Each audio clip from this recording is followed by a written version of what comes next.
Hey guys, today we're going to talk about Chapter 2, Introduction to the Cardiovascular System. First, we're going to talk about the anatomy and physiology of the heart. When we talk about the anatomy and physiology, the first thing that we need to know is the heart consists of pumping chambers.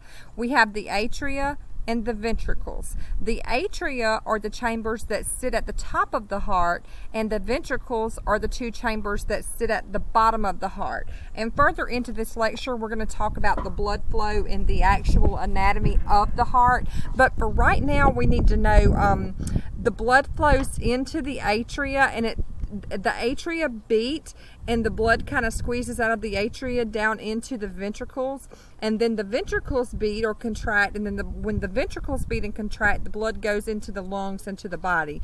But we'll get more into depth with that whenever we talk about the blood flow of the heart. But if you see here, this is the right atria of the heart, and this is the left atria, the right ventricle and the left ventricle.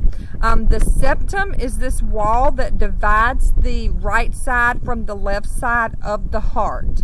And on this slide, we're talking about right-sided pulmonary circulation and the left side being systemic circulation. That will make more sense in a few moments. The heart is approximately the size of a person's fist, and it lies slightly to the left of the midline of the sternum in the mediastinum. So it lies below and slightly left of midline of the sternum in the mediastinum. The upper portion of the heart is known as the base, and the tip at the bottom that kind of points, if you flip back to this side, is known as the apex. So the top part of the heart here you see is the base, and this pointed tip at the bottom is the apex. And I know that seems opposite, but don't get that confused if you see that on a test question. Now, let's talk about the cardiac tissue layers. We have different layers of the heart. We have the epicardium, the myocardium, the endocardium, and the pericardium.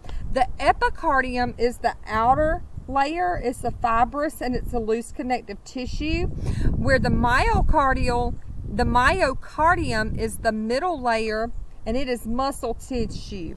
The myocardium is the muscle tissue, and it's actually the force when the heart beats.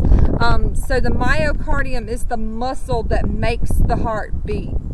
And then we talk about the endocardium. The endocardium is the inner layer. It's a thin, smooth layer of endothelial cells. The endocardium actually folds over, and it's what forms the heart valves. And then we have the pericardium, which is the sac-like structure. It has two layers. You have a parietal, and then you have a visceral layer. There's a serous fluid that lies between these two layers to reduce friction. So there's fluid that kind of builds up between the parietal and visceral, and it reduces friction. The outer tough layer is the parietal pericardium, and the inner layer is the visceral pericardium. So just know that you have the pericardium, which is the sac-like structure, but it is broken down further into two layers, which is the parietal layer and the visceral layer. And there's fluid in between those two layers that reduce friction. Moving forward, we're going to talk about the heart valves. The heart valves ensure that blood passes through the heart in a one-way forward direction without regurgitation. When we talk about the heart valves, we have two different types of valves. We have the atrioventricular valves, and we have the pulmonic valves. The atrioventricular valves are just what they say they are. They lie between the atrium and the ventricle. The semilunar valves are your pulmonary valves and your aortic valve, and they get their pulmonary, they get the term pulmonary because they're kind of half moon in shape. They have that moon-like structure. So let's flip back. Let's talk about the atrioventricular valves again. the atrioventricular valves, you have the tricuspid valve, which lies between the right atrium and the right ventricle, and the tricuspid valve has 3 leaflets. Again, blood moves from the right atrium to the right ventricle, and the purpose of this valve is to allow blood to get into the right ventricle, but it flips back after that ventricle fills to keep the blood from backing up into the right atrium. The second atrioventricular valve is the bicuspid valve. It's also known as the mitral valve. You may hear it termed either way, bicuspid or mitral, but it is the same exact thing. And it lies between the left atrium and the left ventricle. And its function is the exact same. It opens up, it allows blood to leave the left ventricle, but then after the ventricle fills, it closes back and it doesn't allow blood to flip back up into the left atrium.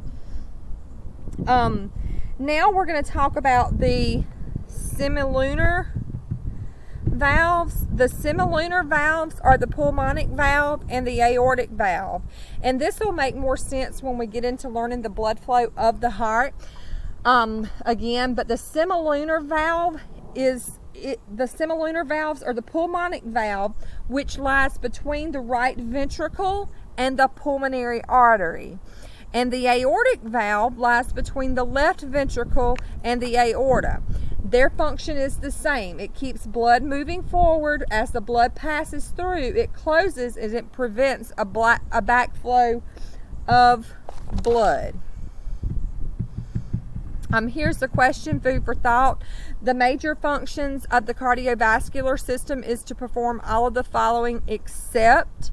The correct answer is D, exchange of oxygen and carbon dioxide. The exchange of oxygen and carbon dioxide between the body and the outside environment is a function of the lungs, known as ventilation, and it is not the primary function of the heart. Now, moving forward, we're going to talk about arteries and veins. Arteries carry oxygenated blood from the heart.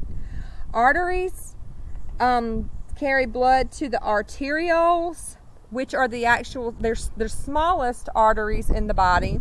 So when your blood leaves the ventricles, it goes through your arteries, and then after it passes through the aortic artery, it goes out to the systemic circulation, and then it branches down into arterioles. And arterioles are a branch of an artery, but they are the smallest branch.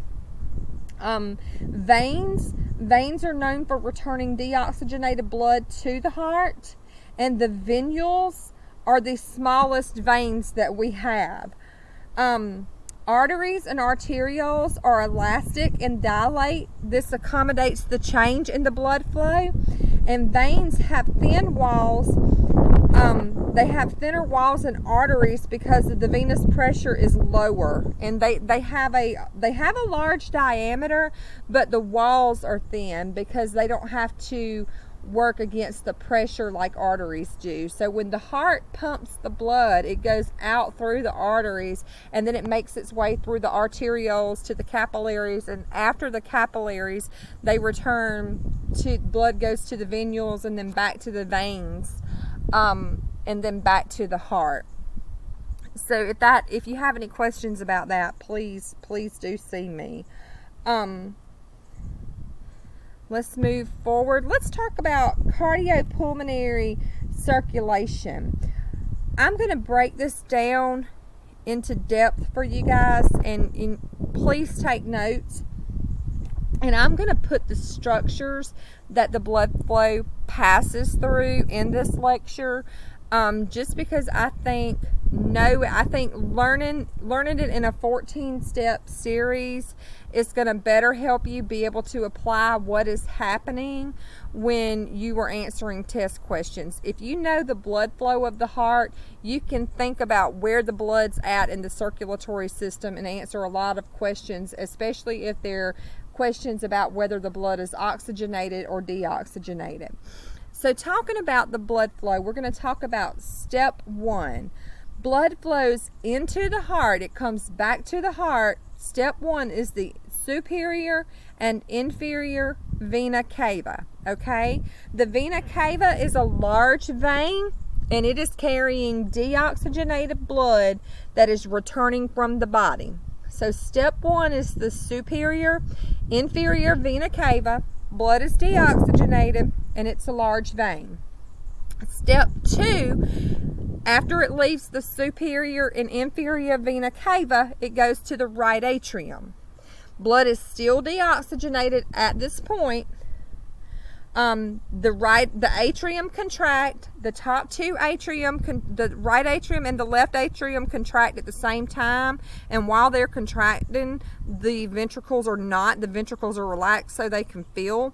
So think about that when we're thinking about the atrium contracting and the ventricles. The atrium will contract while the ventricles rest, and then the ventricles will contract while the atrium rests. But let's get back to step 2.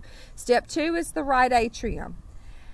When the atrium contracts, step 3 is the tricuspid valve. Blood flows through the tricuspid valve, which we know is an atrioventricular valve that lies between the right atrium and the right ventricle.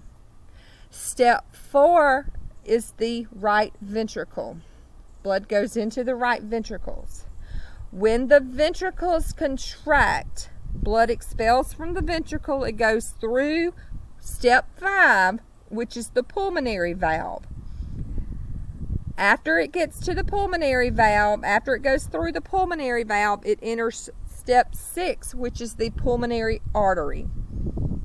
This is the only artery in the body that carries deoxygenated blood. Step 7 is the lungs. This is where exchange happens. So deoxygenated blood up until we get to step 7, which is the lungs. After the blood leaves the lungs, step 8 is the pulmonary veins. This is the only veins in the body that carries oxygenated blood. Highlight that. Highlight step 6 and step 8.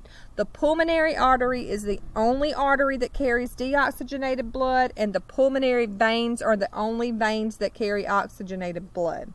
So step 8, after step 7, which is the lungs, the blood leaves the lungs, it's picked up its oxygen, it's blown off its CO2, it's oxygen rich, it's coming back to the heart so the heart can send it to the body. So step 8 is the pulmonary veins, which carry oxygenated blood. After it leaves the pulmonary veins, we go to step 9, which is the left atrium. After step 9, we go to step 10, which is the mitral valve or the bicuspid valve. So it travels through the mitral valve or the bicuspid. You may see that word used. The mitral and the bicuspid are the exact same thing. You may see it either or. Step 11 is the left ventricle, so it goes through the mitral valve, comes down to step 11 to the left ventricle. Step 12 is through the aortic valve. Step 13 is the aortic artery. And step 14 is out to the body, systemic circulation. Guys, I hope this helps, and I would like to stop there and let you get a great understanding of the blood flow of the heart, and I will pick up where I left off in a chapter 22 part 2 lecture. But for now, I would like to focus on the things that I would like for you to focus on the things that I just told you. If you have any questions, please see me. Thanks.